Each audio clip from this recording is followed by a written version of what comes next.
اقرأ باسم ربك الذي خلق خلق الإنسان من علق اقرأ وربك الأكرم الذي علم بالقلم علم الإنسان ما لم يعلم.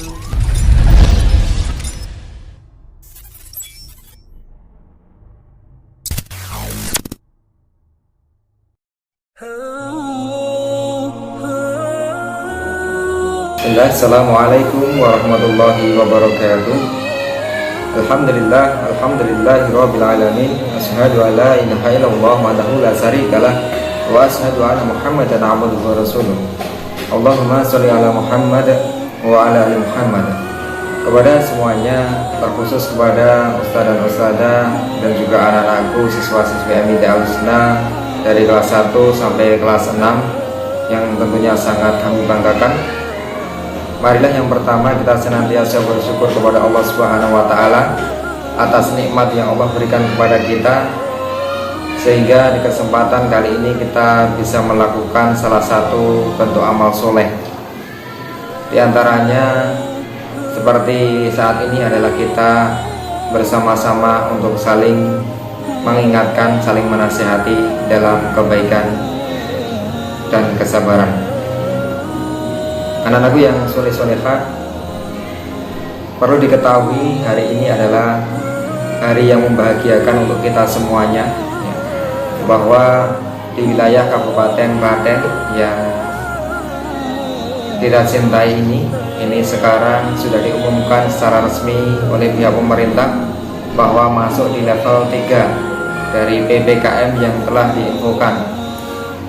Secara otomatis ketika sudah memasuki level 3, maka setiap sekolah atau madrasah diperbolehkan untuk pembelajaran tatap muka di madrasah, walaupun masih ada beberapa batasan. Diantaranya adalah dibolehkan masuk tidak boleh lebih dari 50% dan harus sesuai dengan protokol kesehatan yang telah ditentukan oleh pihak pemerintah.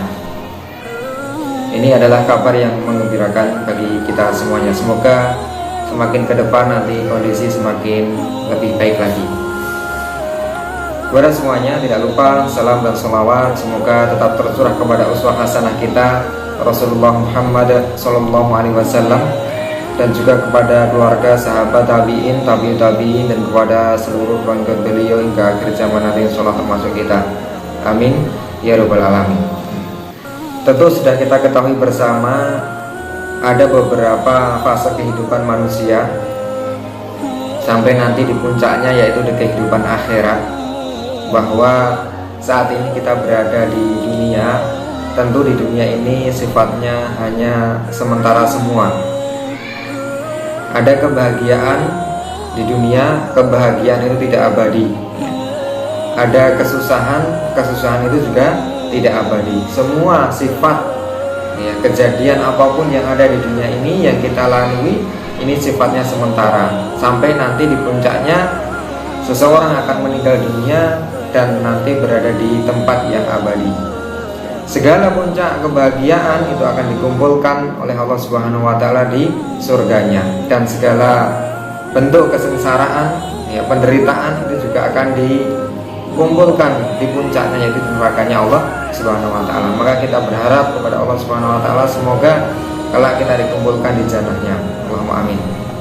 Ada beberapa hal yang perlu kami sampaikan, bahwa dengan adanya fenomena di sekitar kita, kejadian-kejadian di sekitar kita yang terkadang ada sesuatu yang tidak mengenakan menurut kita, padahal Allah Subhanahu wa taala pasti memberikan yang terbaik kepada kita.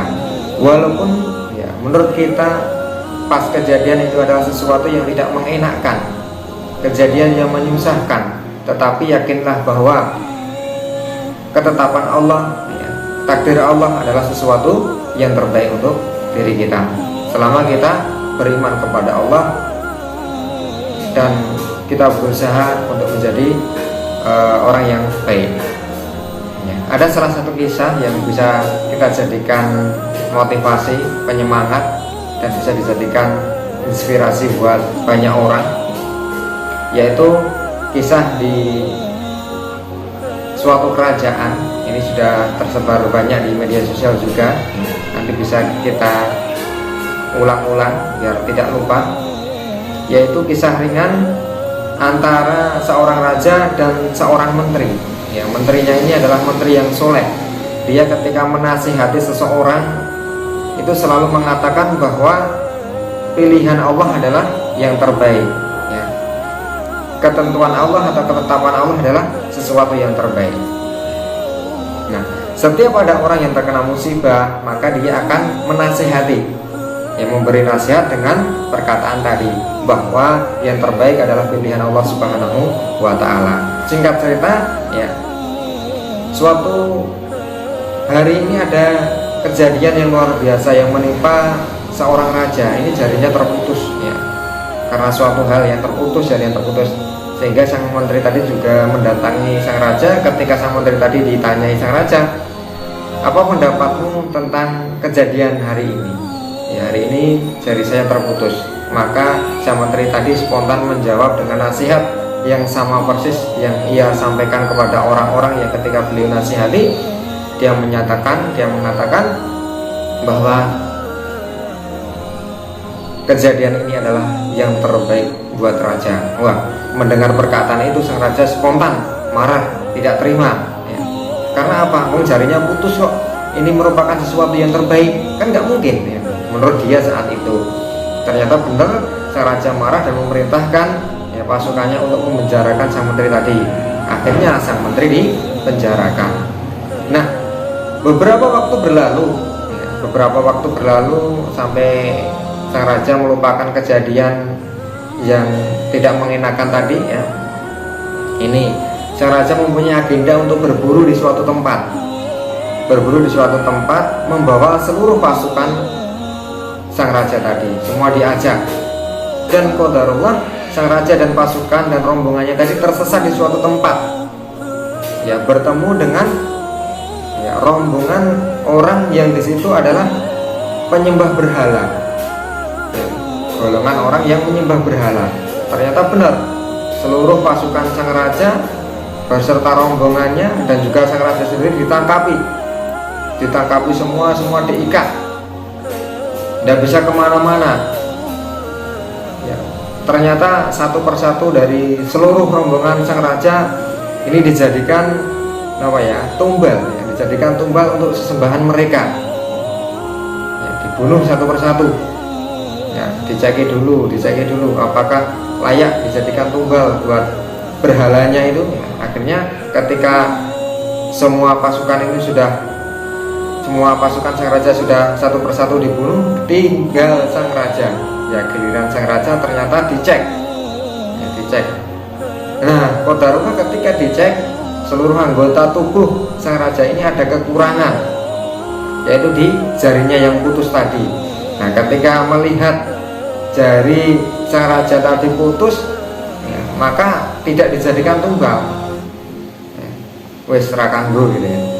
Tidak dijadikan tumbal. Akhirnya sang raja teringat kejadian beberapa waktu yang telah lalu, perkataan sang menteri yang menasihatinya bahwa ketetapan Allah adalah ketetapan yang terbaik, pilihan Allah adalah pilihan yang terbaik. Sehingga sang raja tadi dilepaskan karena tidak layak untuk dijadikan tumbal. Akhirnya bergegas sang raja pulang dan menuju, ya, siapa yang pertama kali ditemui? Ya, sang menteri yang dipenjarakan tadi.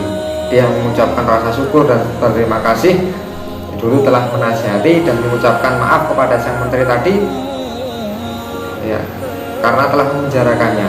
Terus ada pertanyaan yang mengganjal dari sang raja tadi, ya, ketika dulu sempat menanyakan sang menteri, ya, ketika dia dipenjara, maka dia juga mengatakan dengan dipenjara adalah sesuatu yang terbaik.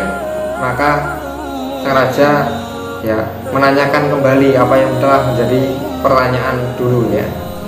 Kenapa kok kamu ketika dipenjara kamu mengatakan ini adalah sesuatu yang terbaik, kalau saya jelas-jelas sudah terbukti, ya, ini adalah sebagai salah satu sebab saya diselamatkan dari sesuatu yang buruk. Nah, kalau kamu dipenjara, ya, kenapa kamu bisa mengatakan seperti itu? Nah, kemudian dijawab sama menteri tadi, ya, bisa jadi ya, ketika saya tidak di penjara maka pasti saya akan ikut rombongan sang raja untuk berburu tadi, ya.